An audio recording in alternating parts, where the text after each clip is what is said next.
Hello and welcome to the latest edition of the Story Behind the Stories. I'm Owen Devereaux, news reporter with the Banner and Press, welcoming you as always to our show.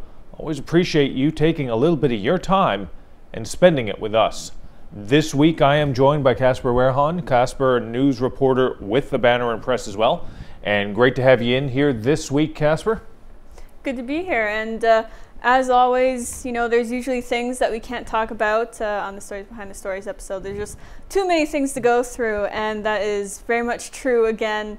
Especially for this week, we had so much content on the table to get into the paper, and even though we have 24 pages this week, 32 with the B section included, it felt like a real challenge getting all the content in there for people to read. So it'll definitely be a great episode for sure.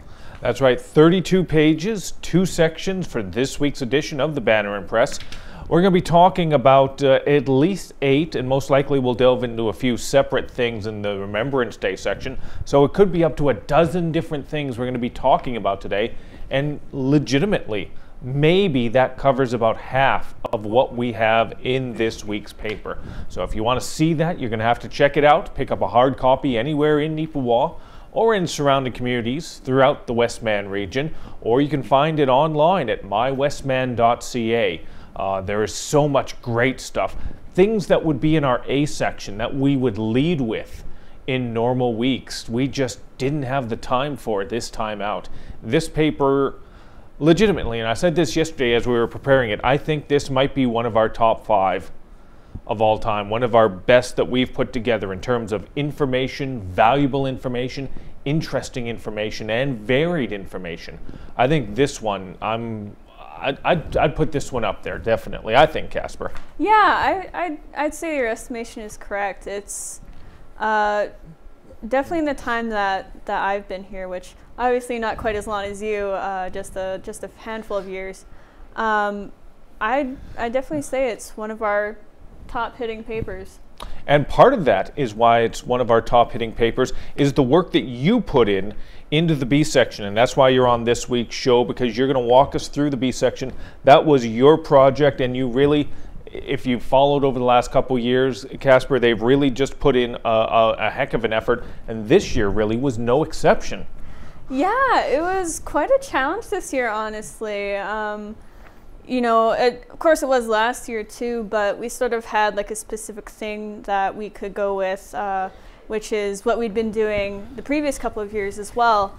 And this year we didn't really have that. It was kind of, you know, a lot of humming and hawing about like what can we do this year. Like it's such a challenge with, you know, COVID and all that going on, of course, because there's less things going on. Yep. Usually there's quite a few different things going on leading up to Remembrance Day that we can use in this section. But to go along with that as well, Casper, is that, you know, there are so many interesting stories that do go on in Neepawa and surrounding area, but we've covered a lot over the years of those interesting stories. Yeah. And we are not a big city like Winnipeg, Ottawa, Toronto, or anything like that.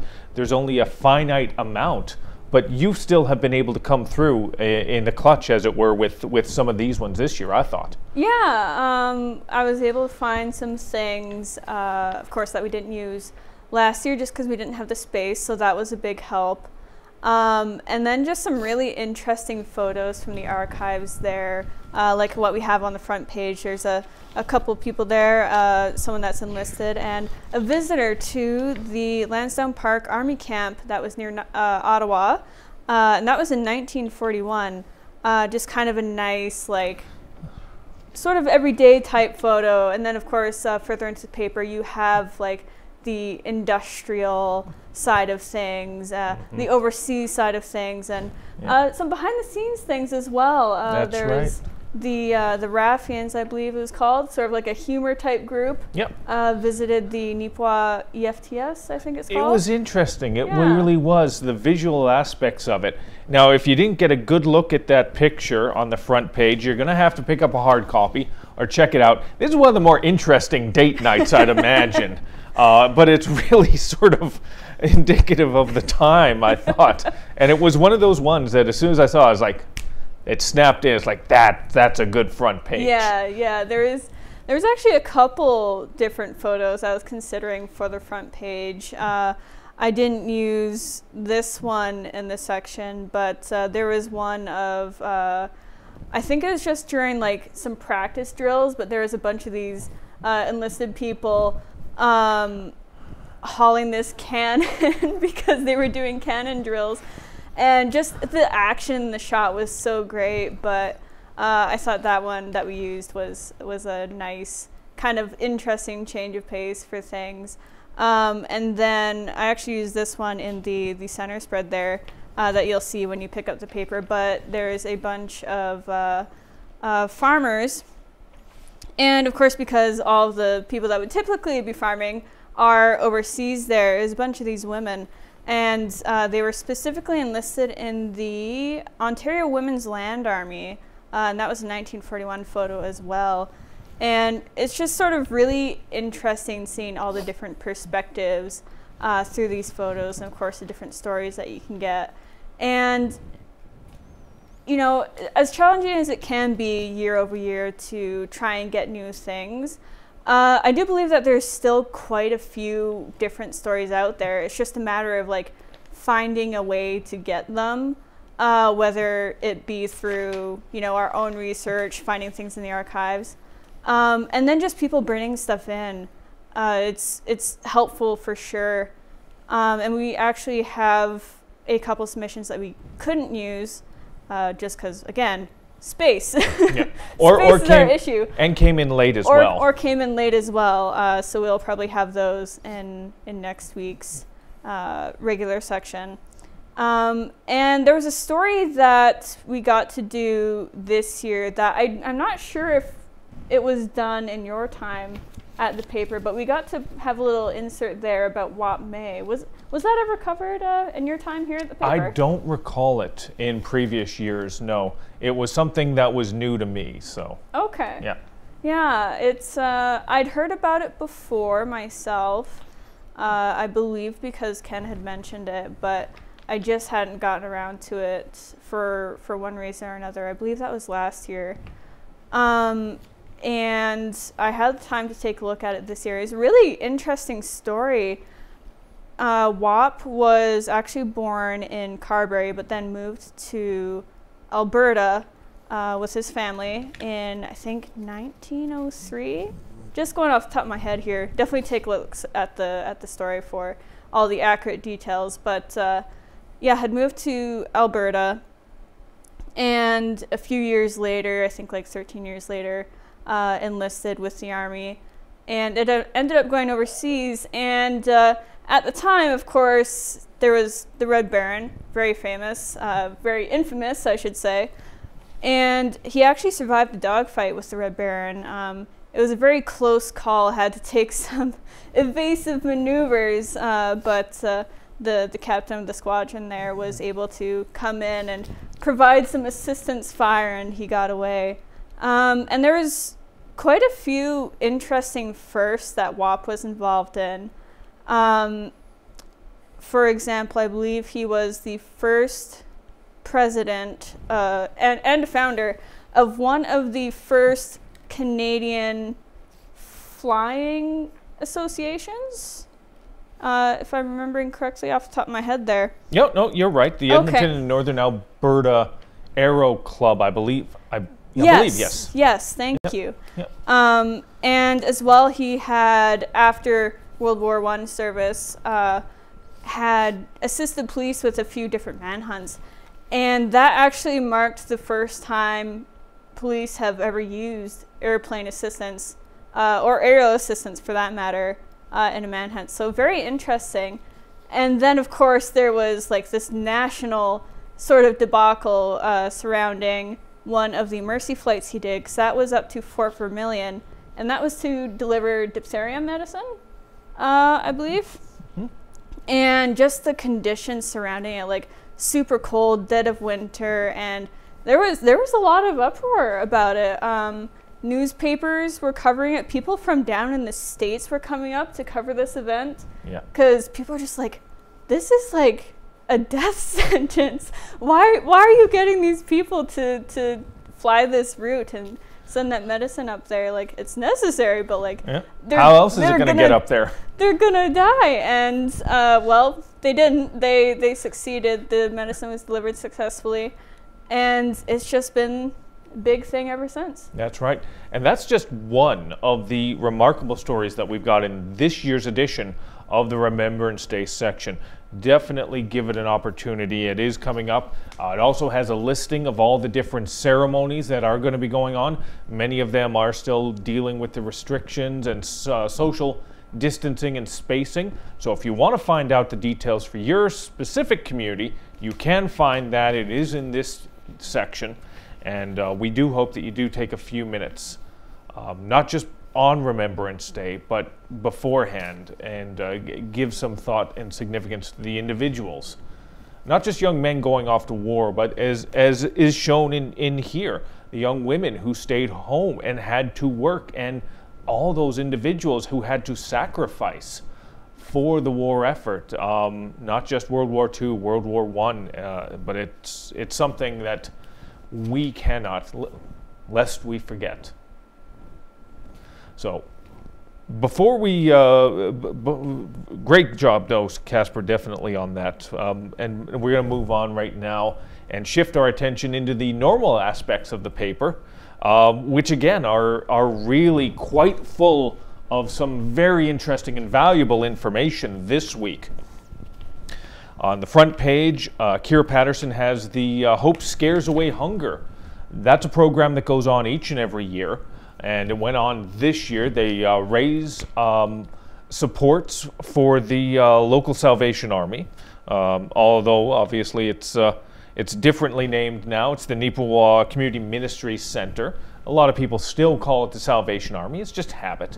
It's old hat like that. But every single year, Hope, which is a group based out of the high school, they go out into the community and they get non-perishable food items, anything and everything that they can to support the program. Because heading into Christmas, heading into the end of the year, the cupboards do get a little bit bare. It's one of those things of, during certain points of the year, you might remember it and you might think to donate, but how do they get from that point to the next point? They need these types of supports in order to turn it into a consistent throughout the year type thing. And boy, did they ever step up. This year, as of the 2nd of November, they were able to bring in a total of 4,359 pounds of food donations for the Scare Away Hunger program. Now, you might have a hard time trying to envision just what that amount of food actually is. So, okay, let me try this. All right, if you're familiar with a guinea pig's about, what, 3 pounds maybe? Yeah, I'd say about that. All right, now imagine a guinea pig, but imagine it 4,359 pounds. Now, that's how much food. All right, maybe that didn't help you. All right, maybe that didn't help you at all. Just picture this room completely filled with guinea pigs, yeah, and that should come close. It would probably be more entertaining than me, to be quite honest, and I'm a little surprised they haven't replaced me with a bunch of guinea pigs just yet. But until that day comes, we're gonna be stuck together on this. But all joking aside, that is fantastic that they were able to do that. Kira does a great job of sort of discussing some of the help that they received through the local Rotary Club as well. The Rotary Club's so active on a consistent basis in all types of endeavors. In fact, we talk about the book sale in this paper, and we just don't have time to talk about it here. That's one of the stories we unfortunately had to cut due to time. But Hope Scares Away Hunger, kudos to you in that effort. Always very pleased to be able to share their story and share it with you.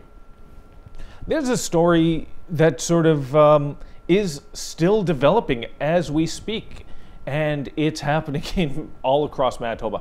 As you may know, if you listen to the radio, read the newspapers, or television, or just wander around the streets potentially, hopefully, Heather Stefanson is the new Premier of Manitoba. She's the first female to be put into that job.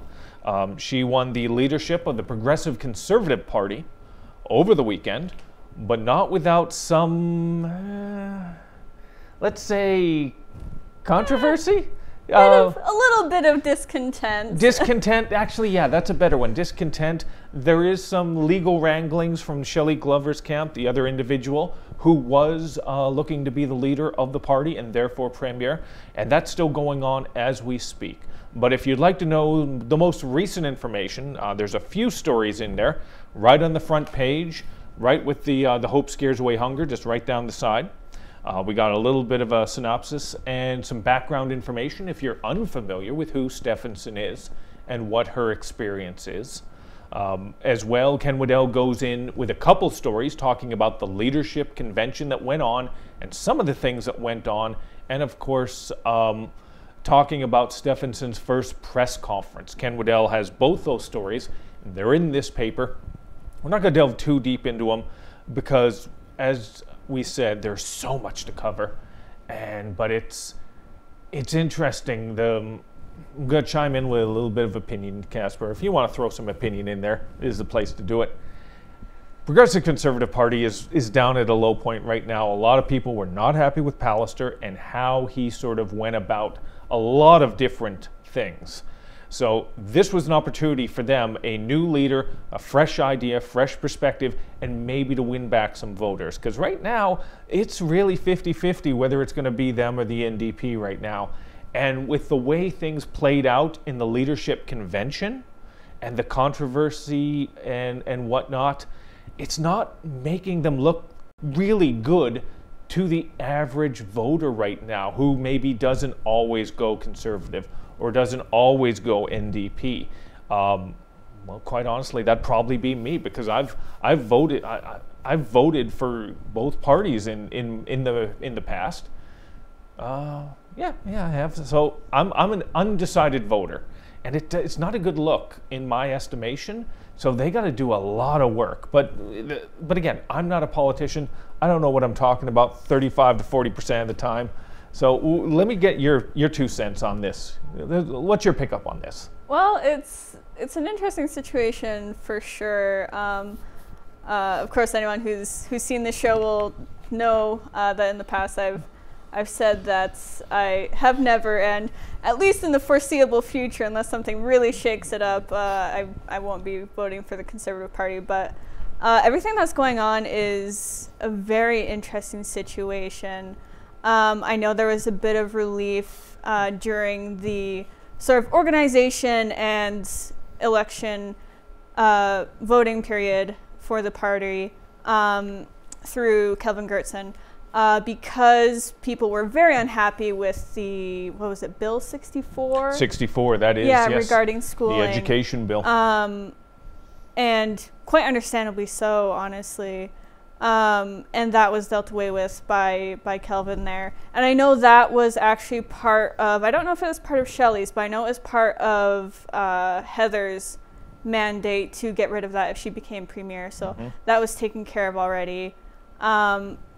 And so with the sort of discontent going on, and then if anything comes of it, it'll be interesting to see either person what they'll do in the future and how that affects the Conservative Party, because it's been a process, and I know that there's been some issues regarding voting for the leadership race as well.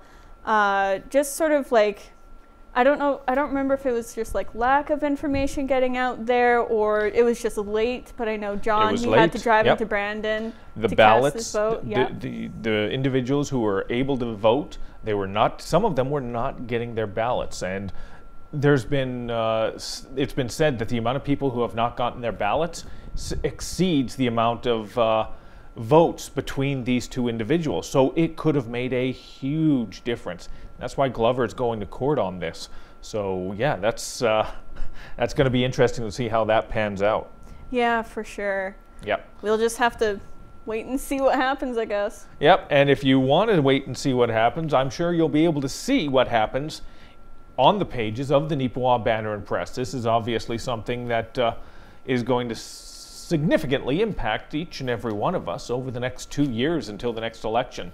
So we'll see how, for the time being, how Stefansson plays out as our new leader But again, no matter what happens, congratulations, the first female premier in Manitoba. Historically, it's very historic. At the same time, it's one of those things of, really? It took that long? But it is what it is, and we move forward, onward and upward. All right, now let's talk about a story that we've given a little bit of background information to in previous editions of the paper. Neufeld family, Dylan Neufeld, their family is dealing with some treatment for cancer. Unfortunate. We've covered stories on him about his athletic exploits for so many years. And a lot of people really have a lot of regard for the Neufeld family and want to support them in this time of need. That's why you can find on page A2 a story about local athletes throwing down for Neuf. That's the headline of the fitness fundraiser that recently took place at Whitey's Fitness Body Shop. They did a fundraiser. They were able to get about 35 individuals involved. It was about getting physical activity going, a little bit of competition, like that CrossFit sort of thing you see on ESPN2 every once in a while. I don't do it. I don't do cardio when I go to the gym. I mean, quite honestly, talking to you for 30 minutes, I get gassed. I'm out. I got to take a nap after each and every episode. But they're much fitter than I am, and they did it for a good cause. The official numbers are not available just yet, but I can guarantee you once they are officially official, we will have that in this paper. But it was great to be able to see them. I thought, Casper, so many people that were helping out, and it just shows the generosity of the community in a big way, I thought. Absolutely, yeah. And of course, with the 35 people there, the entry fee of $40, that adds up a lot. Like, that's a lot of money to help out the family. So that's just incredible. And, you know, I really like seeing the community come together to help out with situations like this. It's a lot of helping. In this week's show, we're talking about a lot of supports. We talked about the Hope. Every one of us actually did a story on this. Kira talked about the Hope program. I talked about the fundraiser for Neuf. And you talked about another fundraising program, again, associated with the former Salvation Army. Walk us through it. Yeah, this is actually something that isn't necessarily new in the community. The food bank program at the Salvation Army, or Neepawa Community Ministry Center, has been going on for quite a few years. But there was a couple of programs centered around food reclamation in Brandon that came to Ken's attention. And so we kind of got curious in the office, like, is this something that our Neepawa group does? Like, does the NCMC do this kind of thing? And they've actually been doing it for a few years as well. The food reclamation and the food bank go hand in hand. Typically with the food bank, you get, you know, the non-perishable stuff, the canned goods and all that. But the food reclamation also helps provide people who use the food bank services with fresher goods, you know, like the bread, the milk, and all that sort of stuff. And it was really interesting to learn about because I honestly didn't know anything about food reclamation going into this. And it's a really good idea because you think of all that waste for the expiries. And I got to admit, I'm a little bad for this as well. When the expiry hits, it's like, I've washed my hands of it for the most part. Yeah. And that's not the right way to go about it. I got to retrain myself to be able to go beyond the expiry. Yeah, it unfortunately does make sense for grocery stores, the delis inside the stores and whatnot, that they stop selling it when it gets to that date or past that date, I should say, just because they're supposed to, you know, be putting out the fresh stuff. And the date that's on there, that's the recommended shelf life for the freshness, but it can go beyond that. I found it interesting that it does explain sort of the expiries and how far beyond the freshness that you can go with that, and that's a real eye-opener, and it's wonderful to see that it's going to be able to support in that manner. Yeah, it's very interesting. Like Amanda listed a few different examples there, such as milk and cheese, that can really just stick around for quite a while after those dates, depending what you do with them. And I was surprised to learn that they can reclaim things like meat. Of course, they still have to make sure that, it's not smelling bad or Right. it's actually like bad, it's unsafe to eat.